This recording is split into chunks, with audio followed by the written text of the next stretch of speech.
I polled my audience, you all, to see what my next video should be all about. Based on the results, you chose an Optiplex small form factor build.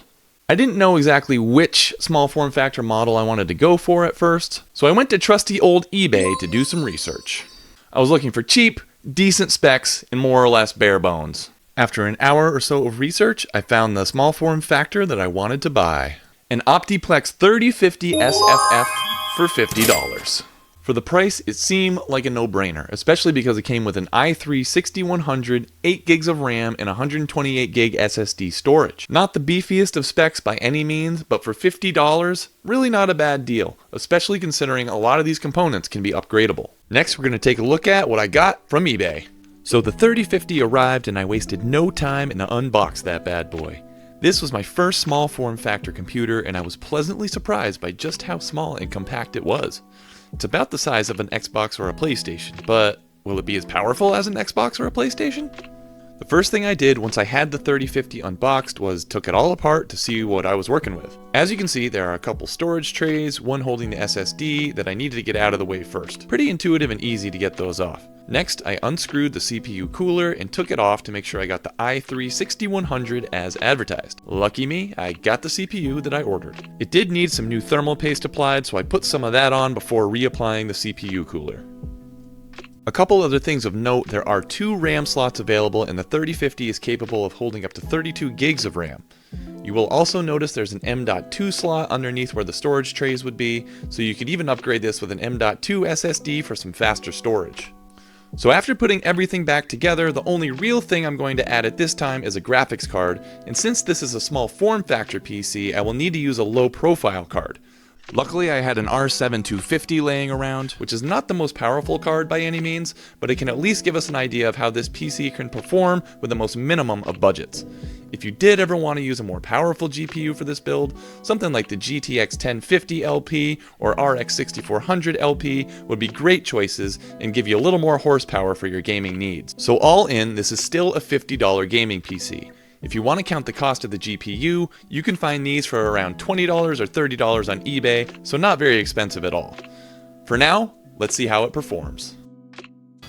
Alright, we are kicking things off with the Lies of P on all the lowest settings possible at 1080p. This is a newer game that came out a couple months ago at the time of this video. Wanted to showcase this one as it's not too graphically demanding for a newer title, but as you can see we are struggling to even hit 30 FPS with this build, mainly because of the GPU, which is no surprise. No CPU bottleneck as expected, so an upgraded GPU could really make a difference in getting a stable 30 FPS and maybe even 60 for this game. But I gotta admit, this doesn't look great right now on this PC. Next up, let's try Fortnite on low settings 1080p just to compare how an esports title will look. Again, not the best performance, and in this case it's the CPU that appears to be struggling more than the GPU. It's borderline playable if you have a kid or you're just a casual gamer that isn't looking for anything fancy. This could definitely work, especially for the price, but for most gamers this is probably considered unplayable. So I'm not going to test out any other AAA games or any other esports titles because it's pretty obvious we won't see the greatest of performances. So what kind of games would this PC be able to handle with its current build? A few different options there. 2D platformers and side-scrollers such as The Last Faith, a newer Metroidvania game as you see here. Very fun to play and no issues getting 60 FPS in this title. Dragon's Dogma, an older action RPG, a bit more graphically intensive than the pixel art we saw in The Last Faith. Similar to Lies of P, we're getting just around 30 FPS.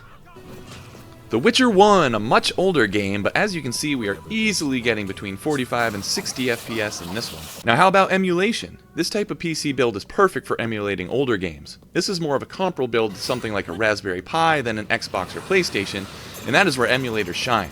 Older games that aren't too demanding can be played with ease on this machine, and dare I say you can even play titles such as Zelda Tears of the Kingdom at 30 FPS, which is what you'd be getting on the Nintendo Switch anyway. Cloud gaming. Cloud gaming has become more and more popular, especially with services such as Xbox Game Pass, GeForce Now, and Amazon Luna. Rest in peace Google Stadia, which I actually thought was a really good cloud gaming service, but unfortunately was shut down at the beginning of 2023.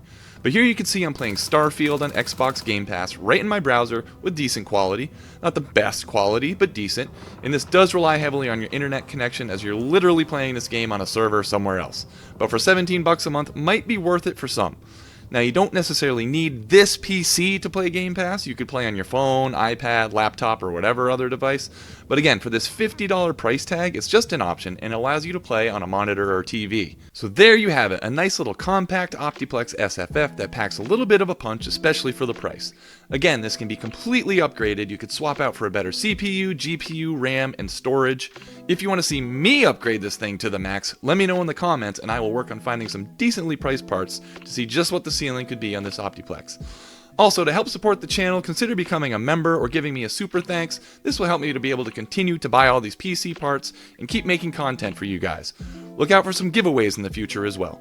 Thank you all for watching. Hope you enjoyed. See you in the next one.